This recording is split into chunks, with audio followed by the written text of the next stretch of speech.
Hello ഒരുവൺ, Irshad. എല്ലാവർക്കും ചാനലിലേക്ക് വീണ്ടും സ്വാഗതം. അപ്പൊ ഇന്ന് ഒരു റിയാക്ഷൻ അല്ല, ഒരു റിവ്യൂ ആണ്.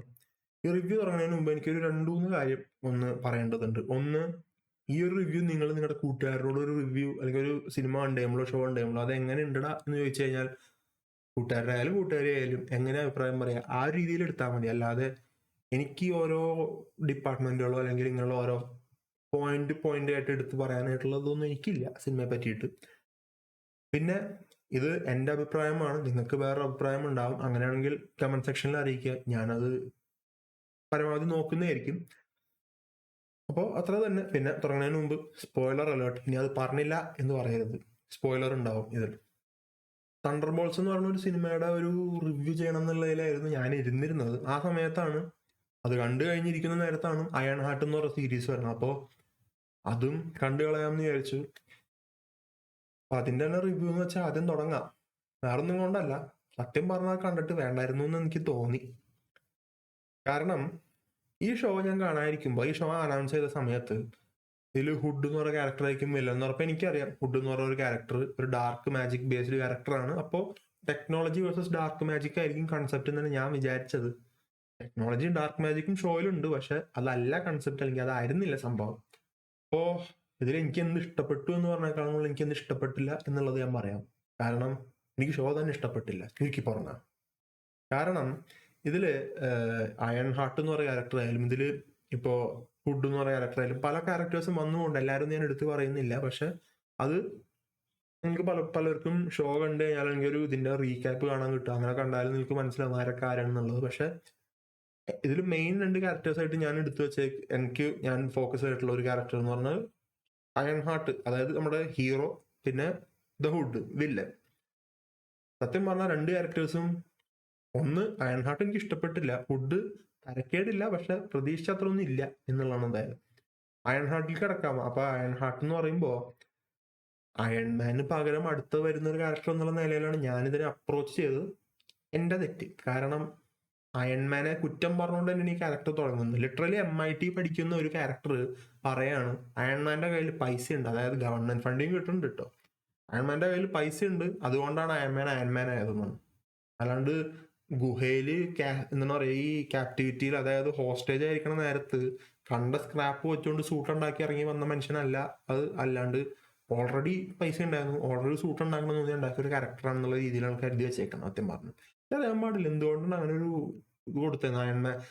എനിക്ക് എപ്പോഴും തോന്നുന്ന ഒരു കാര്യം, ഒരു ഒറിജിനൽ ആയിട്ടുള്ള ഒരു അവഞ്ചേഴ്സ് അല്ലെങ്കിൽ ഒരു ക്യാരക്ടർ ഉണ്ടെങ്കിൽ അതിന്റെ ഒരു ഫീമെയിൽ വേർഷൻ കൊണ്ടുവന്ന് കഴിയുമ്പോൾ ഇതിന്റെ മെയിൽ വേർഷൻ അല്ലെങ്കിൽ ഈ ഒരു ആൺ കഥാപാത്രം ഇതിന്റെ ആദ്യം ഉണ്ടായിരുന്നത് അത് കൊള്ളില്ല എന്നുള്ള രീതിയിൽ ഷീഹൾക്കിലും ഉണ്ടായിരുന്നു, ഇപ്പൊ ഇതിലും ഉണ്ട്. എനിക്കത് ഒന്നാമത് പിടിക്കാത്തൊരു കാര്യം. അപ്പൊ തന്നെ എന്റെ മൂഡ് പോയി ആ ഷോ കാണാനായിട്ടുള്ള. പിന്നെ ഫസ്റ്റ് ഹാഫ് മൊത്തം ബോറിംഗ് ആയിരുന്നു. സെക്കൻഡ് ഹാഫ് പിന്നെ ഡാർക്ക് മാജിക്കും കാര്യങ്ങളും പറയാനും കണ്ടിരിക്കാൻ രസമുണ്ടെന്ന് നോക്കാം. അപ്പോൾ മൊത്തത്തിൽ എനിക്ക് ഷോ ഡിസ്ലൈക്ക് എന്ത് ചെയ്തെന്ന് പറഞ്ഞാൽ പറയാൻ കുറെ നിപ്പിക്കത് എനിക്ക് വേണമെങ്കിൽ പറയാം. എനിക്ക് അത് ഇഷ്ടപ്പെട്ടില്ല, അത് ഇഷ്ടപ്പെട്ടില്ല. ഈ വീഡിയോ അത് മാത്രമേ പോകും. അതുകൊണ്ട് എനിക്ക് എന്ത് ഇഷ്ടപ്പെട്ടു എന്നുള്ള ഞാൻ പറയാം. ഒന്ന്, ഇതിലെ സ്യൂട്ടുകളാണ്. അതായത് ഓരോ സ്യൂട്ടുകളും ഒരു മെഷീന്റെ ഒരു ഫീൽ ആയിരുന്നു. അതായത് നാനോ ടെക്നോളജിക്ക് പകരം അയൺമാൻ 1 കാണുന്നതായിരിക്കും വാർ മെഷീന്റെ ഒക്കെ ഇത് കാണുന്ന മാതിരി ഒരു സ്യൂട്ട്, ഒരു ഓരോ എന്തെങ്കിലും മജ്ജി പണിത് എടുത്തേക്കുന്ന ഒരു സ്യൂട്ടാണെന്നുള്ള ഒരു ഫീൽ ഉണ്ടായിരുന്നു. ഇതിന്റെ ഹെൽമെറ്റ് കണ്ടിട്ട് എനിക്ക് പവർ റേഞ്ചേഴ്സിന്റെ ഹെൽമെറ്റ് വരെയാണ് തോന്നിയത്. അത് മാറ്റി നിർത്തി കഴിഞ്ഞാൽ എനിക്ക് ആ ഒരു പ്രാക്ടിക്കൽ സ്യൂട്ടിന്റെ അത് എനിക്ക് ഇഷ്ടപ്പെട്ടിരുന്നു. പിന്നെ എനിക്ക് ഇഷ്ടപ്പെട്ടത് മെഫിസ്റ്റോ. ഈ ഒരു ഒറ്റ ക്യാരക്ടർ കൊണ്ടാണ് ഞാൻ ഈ ഷോയിനെ ഓർത്തിരിക്കുകയാണെങ്കിൽ തന്നെ ഓർത്തിരിക്കാൻ പോകുന്നത്. കാരണം ഈ ഒരു ക്യാരക്ടർ സത്യം പറഞ്ഞാൽ MCUല് കുറെ നാളായിട്ട് കാത്തിരിക്കുന്ന ക്യാരക്ടർ. എപ്പോ വരും എന്ന് പറഞ്ഞു. ഫൈനലി അവർ മെഫിസ്റ്റോനെ ഇൻട്രൊഡ്യൂസ് ചെയ്തു. മെഫിസ്റ്റോനെ MCUല് പ്ലേ ചെയ്യണ നടന്റെ പേര് സാച്ച ബേരൺ കോഹൻ എന്നാണ്. ആള് നിങ്ങൾക്ക് ഇപ്പൊ ദ ഡിക്റ്റേറ്റർ അല്ലാന്നുണ്ടെങ്കിൽ ബോറാട്ടെന്നാണെന്ന് തോന്നുന്നു, അങ്ങനെയുള്ള സിനിമകളൊക്കെ കണ്ടിട്ടുണ്ടെങ്കിൽ ആളെ മനസ്സിലാവും ആരാണെന്നുള്ളത്. അപ്പൊ നമ്മൾ വിചാരിക്കും ആള് കോമഡി ആയിരിക്കും എന്നുള്ളത്. പക്ഷെ എന്റെ ഉള്ളിലുണ്ടായിരുന്നു മെഫിസ്റ്റോനെ MCUല് പ്ലേ ആണെങ്കിൽ ഇങ്ങനെ തന്നെ പ്ലേ ചെയ്യണം എന്നുള്ള. കാരണം വെടിപ്പായിട്ട് അങ്ങനെ ചെയ്തിട്ടുണ്ട്. ഇപ്പൊ ഈ സീരീസ് കാണണമെന്നുണ്ടെങ്കിൽ നിങ്ങൾക്ക് മനസ്സിലാവും. അല്ലെങ്കിലും ഈ ഇതിന്റെ ക്ലിപ്പുകൾ ഉണ്ടാവും മെഫിസ്റ്റോനെ പറ്റിയിട്ടുള്ള, അതൊക്കെ യൂട്യൂബിലും അവിടെ ഒക്കെ ഉണ്ടാവും. അത് കണ്ടാലും മനസ്സിലാവും എന്തുകൊണ്ടാണെന്നുള്ളത്. പെർഫെക്റ്റ് കാസ്റ്റിംഗ് ആണ് ചെയ്തിട്ടുള്ളത് എന്തായാലും. അതെനിക്ക് ഇഷ്ടമായി. പിന്നെ മെഫിസ്റ്റോ വരുന്നത് കൊണ്ട് എനിക്ക് ഇഷ്ടപ്പെട്ട ഒരു കൺസെപ്റ്റ് എന്താണെന്ന് വെച്ച് കഴിഞ്ഞാൽ, ഈ മൾട്ടിവേഴ്സ് സാഗ ഇപ്പൊ നടന്നുകൊണ്ടിരിക്കുന്നത് ഒന്നാമത് അവിടെയും ഇവിടെയൊക്കെ ആയിട്ട് മൊത്തം മോശമായിരിക്കുന്ന ഒരു ഇതാണ്. ഇൻഫിനിറ്റി വാറിന്റെ അല്ലെങ്കിൽ ഇൻഫിനിറ്റി സാഗയുടെ ഒരു രസം ഇതിനില്ല. ഇപ്പോ ഡൂംസ്ഡേയും സീക്രട്ട് വാർസും പിന്നെ സ്പൈഡർമാനും ഒക്കെ വെയിറ്റ് ചെയ്യുന്ന പോലെ വെയിറ്റ് ചെയ്യാൻ മാത്രം ഇനിയിപ്പോ 2-3 സിനിമകൾ വെയിറ്റ് ചെയ്യണമെന്നല്ലാതെ കണ്ട് ഈ യൂണിവേഴ്സിൽ വലിയ ഇതിപ്പോ തീരണേ എന്നാണ് പലരും പറയണത് തന്നെ. അപ്പോ ഇത് തീർന്നു കഴിഞ്ഞാൽ MCU ഫുള്ളി റീബൂട്ട് ചെയ്യുന്നതാണ് പറയുന്നത്. റീബൂട്ട് ചെയ്യാന്ന് പറഞ്ഞാൽ ആദ്യം തൊട്ടെന്നുള്ള രീതിയിൽ. അപ്പോ ഇനിയുള്ള അടുത്തൊരു സാഗ എന്ന് പറയുന്നത് കുറെ കോസ്മിക് സ്പേസ് റിലേറ്റഡ് ആയിട്ടുള്ള അല്ലെങ്കിൽ സൂപ്പർ നാച്ചുറൽ ഹൊറർ തീമുള്ള അല്ലെങ്കിൽ മ്യൂട്ടൻസ് എക്സ്മെൻ ഇവരുടെയൊക്കെ ഫോക്കസ് ചെയ്തുകൊണ്ടായിരിക്കുന്നത് കേൾക്കുന്നുണ്ട്. അങ്ങനെയുള്ള ഒരു സാഹചര്യത്തിൽ മെഫിസ്റ്റോനെ കൊണ്ടുവന്നത് മിക്കവാറും അടുത്ത ഒരു ഇതിന് വേണ്ടിയിട്ടായിരിക്കുമെന്ന് ഞാൻ കരുതുന്നു. അങ്ങനെയാണെങ്കിൽ അത് വളരെ നല്ലൊരു കാര്യമാണ്.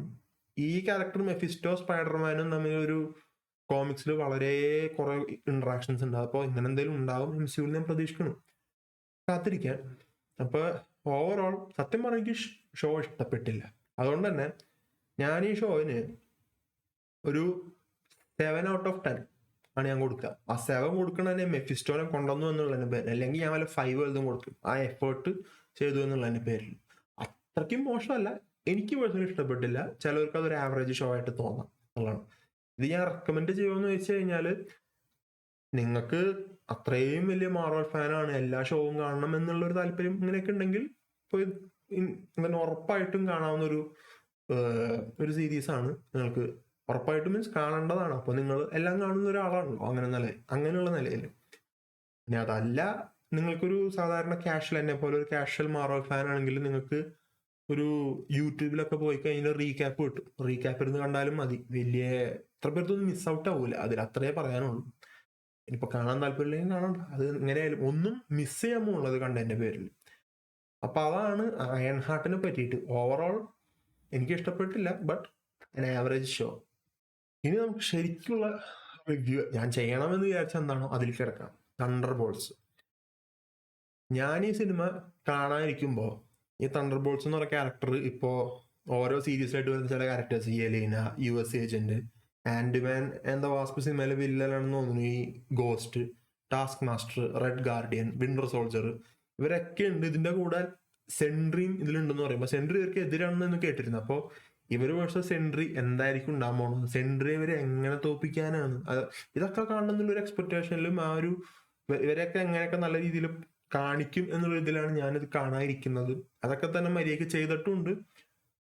എനിക്ക് അതുകൊണ്ട് തന്നെയാണ് തോന്നുന്നു എനിക്ക് ഒരു സിനിമ എന്റെ അഭിപ്രായമാണ് കേട്ടോ, എൻഡ് ഗെയിമിന് ശേഷം ഞാൻ കണ്ടേക്കുന്ന വൺ ഓഫ് ദ എന്നല്ല, വേണമെങ്കിൽ ബെസ്റ്റ് എന്ന് തന്നെ പറയാം, MCU സിനിമയായിട്ടാണ് ഞാൻ തണ്ടർ ബോൾട്ടിനെ ഞാൻ പറയാം. കാരണം ഷങ്ചി, സ്പൈഡർമാൻ, ഡെഡ്പൂൾ ആൻഡ് വോൾവറിൻ, ഇതിലൊക്കെ കൂടുതലും ആക്ഷൻ സീക്വൻസസ് അല്ലെങ്കിൽ മൾട്ടിവേഴ്സ് എന്ന് പറഞ്ഞ കൺസെപ്റ്റ് ഈ ഒരു തീമിന് ഫോക്കസ് ചെയ്യണം എന്നുള്ള നേരത്ത് ഇവിടെ അതിനല്ല ഫോക്കസ്. അതുണ്ട്, ആക്ഷനും ഇതൊക്കെ ഉണ്ട്, പക്ഷെ ഇതിനൊരു തീമുണ്ട്, മെന്റൽ ഹെൽത്ത്. നമ്മൾ പല സിനിമകളിലും പലതിലും കണ്ടു കഴിയുമ്പോഴും നമ്മൾ ഓക്കെ എന്ന് ഒരു പ്രാവശ്യം കണ്ടു വിട്ടുകളയുന്ന ഒരു കൺസെപ്റ്റാണ് മെന്റൽ ഹെൽത്ത്. പക്ഷെ ഇതില് ആ ഒരു മെന്റൽ ഹെൽത്ത് എന്ന് പറയുന്ന കൺസെപ്റ്റ് നല്ല പോലെ ഫോക്കസ് അവർ കൊടുത്തോണ്ട് ഓരോ ക്യാരക്ടേഴ്സിനെയും പോർട്രേ ചെയ്തിട്ടുണ്ട്. അതിൽ എടുത്തു പറയേണ്ട 2 ക്യാരക്ടേഴ്സ് എനിക്ക് ഇഷ്ടപ്പെട്ടത്, ഈ സിനിമയിലെ ഏറ്റവും ഇഷ്ടപ്പെട്ട ഒരു 2 പേരാണ് യെലീന, ബോബ്. അതായത് നമ്മുടെ സെൻട്രിയുടെ ക്യാരക്ടർ എന്ന് പറയുന്നത് ചെറുപ്പത്തിൽ ഈ ഓരോ ട്രോമ ഇങ്ങനെയുള്ള ഓരോന്നും കണ്ടു വളരുന്നു, ഇതാവുന്നു, അതിന്റെ പേരിൽ തെറ്റായ തീരുമാനങ്ങൾ ജീവിതത്തിൽ അറിയാതെ എടുത്തു പോകുന്നു, പിന്നെ ഡിപ്രഷനിലേക്ക് പോകുന്നു, ഇതൊക്കെയാണ് കാണിക്കുന്നത്. പക്ഷെ എനിക്ക് യെലീനയാണ് എനിക്ക് ഏറ്റവും ഇഷ്ടപ്പെട്ടത്. കാരണം യെലീനയുടെ ക്യാരക്ടർ ഒറ്റപ്പെടല്, അവനാൻ ചെറുപ്പത്തിൽ ചെയ്തതിനെ പറ്റിയുള്ള കുറ്റബോധങ്ങള്, അല്ലെങ്കിൽ ജീവിതത്തിൽ ഇനി എന്ത് വേണം, ഒരു പർപ്പസ് ഇല്ലായ്മ എന്നുള്ള ഒരു ഇതിലേക്ക് നിൽക്കുന്ന ഒരു ക്യാരക്ടർ. ഇതിൽ നിന്നൊക്കെ എങ്ങനെ യെലീന അതിന്റെ പേരിൽ ഡിപ്രഷൻ അനുഭവിക്കുന്നു, ഇതിൽ നിന്ന് എങ്ങനെ പുറത്തു വരും, ഇതൊക്കെയാണ് ആ ഒരു ക്യാരക്ടറിനെ പറ്റിയും കാണിക്കുന്ന ആ സിനിമയിൽ. എനിക്ക് പേഴ്സണലി ഞാനും ഇങ്ങനെയുള്ള കുറെ കാര്യങ്ങളിലൂടെ കടന്നു പോകുന്ന ഒരാളായത് കൊണ്ടായിരിക്കാം എനിക്ക് പേഴ്സണലി ഭയങ്കരമായിട്ട് റിലേറ്റബിൾ ആയിട്ട് എനിക്ക് യെലീനയെ തോന്നിയത്. എല്ലാ തരത്തിലും മീൻസ് മൊത്തത്തിലല്ല, എന്നാലും കുറെയൊക്കെ എനിക്ക് റിലേറ്റബിൾ ആയിട്ട് തോന്നിയ ക്യാരക്ടറാണ് യെലീന. ബാക്കിയുള്ള ക്യാരക്ടേഴ്സിനും എടുത്തു പറയാതിരിക്കാൻ പറ്റില്ല. US ഏജന്റ് ആണെങ്കിലും, ഗോസ്റ്റ്, വിന്റർ സോൾജർ പിന്നെയും ആ ഒരു സ്റ്റാർ പവർ ഉണ്ടാവണേന്ന് വെച്ചിട്ടായിരിക്കും അവർ കാസ്റ്റ് ചെയ്തത്. വിന്റർ സോൾജർ അത്ര വലിയ ഇമ്പോർട്ടന്റ് ആയിട്ടുള്ള ഇതൊന്നല്ല. പക്ഷെ റെഡ് ഗാർഡിയൻ ഫുള്ള് കോമഡിയാണ് ആ പടത്തില്. അതും ഭയങ്കര രസമുള്ളൊരു കൺസെപ്റ്റ് ആയിട്ടാണ് അവര് ചെയ്തു വെച്ചേക്കുന്നത്, റെഡ് ഗാർഡിയന്റെ ആണെങ്കിൽ പോലും. ഈ സിനിമയിൽ എനിക്ക് അങ്ങനെ ഡിസ്ലൈക്ക് ചെയ്യാൻ അല്ലെങ്കിൽ ഇഷ്ടപ്പെട്ടില്ല എന്ന് പറയാൻ മാത്രമായിട്ട് എനിക്ക് അങ്ങനെ അത്ര പേർത്തൊന്നും തോന്നിയില്ല. കാരണം ഒരു കാര്യമുണ്ട്, അത് ഞാൻ പറയാതിരിക്കില്ല. ടാസ്ക് മാസ്റ്റർ എന്ന് പറഞ്ഞ ക്യാരക്ടറിന് എന്തിനു കൊണ്ടുവന്നു എനിക്ക് അറിയാൻ പാടില്ല. അതാണ് ഞാൻ ആദ്യമേ സ്പോയിലർ ഉണ്ടെന്ന് പറഞ്ഞത്. എന്തിനാ ടാസ്ക് മാസ്റ്ററെ കൊണ്ടുവന്നത്? വെറുതെ കൊണ്ടുവന്നു, വെറുതെ കൊന്നുകളഞ്ഞു, ഒരു കാര്യം ഉണ്ടായില്ല. എനിക്ക് അതാണ് തോന്നി. അല്ലാത്ത പക്ഷം സിനിമ മൊത്തത്തിൽ എടുത്തു പോയി കഴിഞ്ഞാൽ ഞാൻ ഭയങ്കരമായിട്ട് എൻജോയ് ചെയ്തിരുന്നു. ഭയങ്കര എനിക്ക് പേഴ്സണലി തോന്നിയാണ്ടോ ഭയങ്കര റിപ്പീറ്റ് വാല്യൂ ഉണ്ടെന്ന് തോന്നി. പലർക്കും ഇതൊരു ആവറേജ് സിനിമയായിട്ട് തോന്നാം. ഞാൻ പലപ്പോഴും പല സിനിമകളെയും അങ്ങനെ ഒരു അപ്രോച്ച് ചെയ്യുന്ന ഒരു രീതി ഉണ്ട്. ചിലപ്പോൾ അതിന്റെ ആയിരിക്കാം എനിക്ക് ഭയങ്കര ഇഷ്ടമായി എന്നുള്ളതാണ്.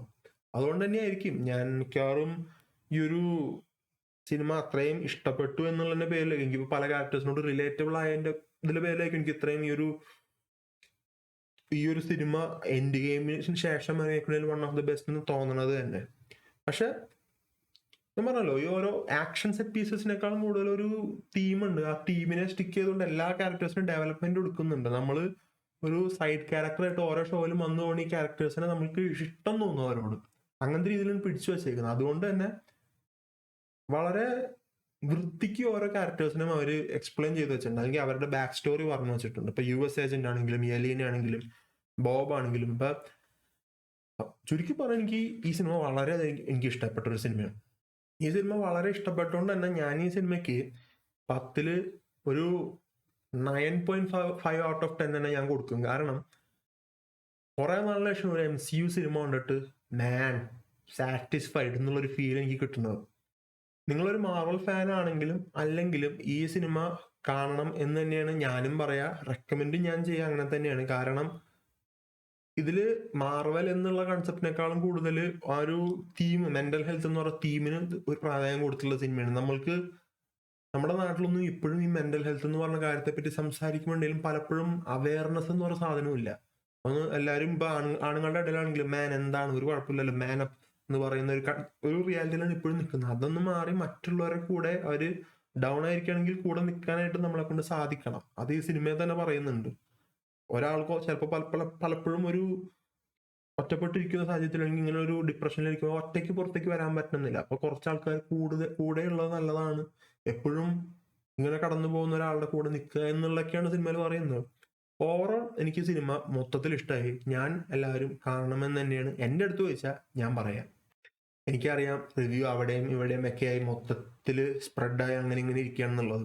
അത് വേറൊന്നും കൊണ്ടല്ല, ഞാൻ തണ്ടർബോൾട്സ് കുറച്ച് ദിവസം മുമ്പ് കണ്ട സിനിമയാണ്. പിന്നെ അയൺ ഹാർട്ട് കണ്ടു. ഒരു 1.5 ദിവസമെങ്കിലും അതിൻ്റെ ഇടയിൽ അത് കഴിഞ്ഞിട്ട് ഒരു ബ്രേക്ക് വന്നിട്ടുണ്ട്. അത് ഇപ്പൊ ഞാൻ ചെയ്യണമെന്ന് വിചാരിച്ചിരുന്നു. പക്ഷെ പിന്നെ ഇടയിൽ കുറെ കറണ്ടിന്റെയും അല്ലാണ്ട് ഇങ്ങനെയുള്ള ഇഷ്യൂസ് ഉണ്ടായിരുന്നു. പിന്നെ എനിക്ക് ചെയ്യാനും ഒരു മൂഡ് വരുന്നുണ്ടായിരുന്നില്ല. പക്ഷെ ഇനി അടുത്തതൊരു സിനിമ വരുന്നുണ്ട്, അതപ്പോൾ എനിക്ക് റിവ്യൂ ചെയ്യണം എന്തായാലും. അപ്പോൾ അത് റിവ്യൂ ചെയ്യുമ്പോൾ അത് ചെയ്ത് കഴിഞ്ഞാൽ ചിലപ്പോൾ എനിക്ക് ഇത് ചെയ്യണമെന്ന് തോന്നിയില്ല എന്നിരിക്കും. അതുകൊണ്ടാണ്. അപ്പോൾ അത് സൂപ്പർമാൻ ആണ്. സൂപ്പർമാൻ ഇനിയിപ്പോൾ 11-ാം തീയതി റിലീസ് ഉണ്ട്. അത് റിലീസിന്റെ അന്ന് തന്നെ ഞാൻ റിവ്യൂ ചെയ്യാൻ പരമാവധി ഞാൻ നോക്കാം. അന്ന് ഇതിനേക്കാളും ബെറ്റർ ആയിട്ട് എനിക്ക് റിവ്യൂ ചെയ്യാൻ പറ്റുമെന്ന് തോന്നുന്നു. ഇങ്ങനെയൊക്കെയല്ല ഓരോരുത്തർ തുടങ്ങുക. അപ്പോൾ വീഡിയോ ഇഷ്ടപ്പെട്ടു എന്ന് കരുതുന്നു. ഇഷ്ടപ്പെട്ടു കഴിഞ്ഞാൽ സബ്സ്ക്രൈബ് ചെയ്യുക, ലൈക്ക് ചെയ്യുക, പരമാവധി വീഡിയോ ഷെയർ ചെയ്യുക. ഇപ്പൊ തന്നെ കഴിഞ്ഞ വീഡിയോയിൽ ഞാൻ സബ്സ്ക്രൈബ് ചെയ്യാൻ പറഞ്ഞതിന്റെ പേരിൽ തന്നെ അറ്റ്ലീസ്റ്റ് ഒരു 14 സബ്സ്ക്രൈബറിൽ നിന്ന് 25 സബ്സ്ക്രൈബറോളം ഇപ്പൊ തന്നെ എത്തിയിട്ടുണ്ട്. അത് തന്നെ വലിയൊരു കാര്യമാണ്. കാരണം ഒരാൾ നമ്മൾ ചെയ്യുന്ന ഒരു കാര്യത്തെ സപ്പോർട്ട് ചെയ്യണമെന്ന് പറയുമ്പോൾ തന്നെ നമുക്ക് കിട്ടുന്ന ഒരു മോട്ടിവേഷൻ ഉണ്ട്. അതുപോലെ തന്നെയാണ് ഇപ്പൊ എല്ലാവരും ഓരോരുത്തർ സബ്സ്ക്രൈബ് ചെയ്യാൻ എനിക്കത് കൂടുതൽ മോട്ടിവേഷൻ ആണ്, കൂടുതൽ ഇമ്പ്രൂവ് ചെയ്യാൻ തോന്നും. അപ്പോ കൂടുതൽ റിവ്യൂ ആയിട്ടും ഇനിയിപ്പോ സൂപ്പർമാന്റെ റിവ്യൂ ആയിട്ടും പിന്നെ ഈ മാസം കുറെ റിയാക്ഷൻ ചെയ്യാൻ അവിടെ ഇവിടെയൊക്കെ ഉണ്ടാവും. റിയാക്ഷൻസ് ആയിട്ടും ഞാൻ വീണ്ടും വരണേക്കും. അപ്പൊ അതുവരെ ബൈ.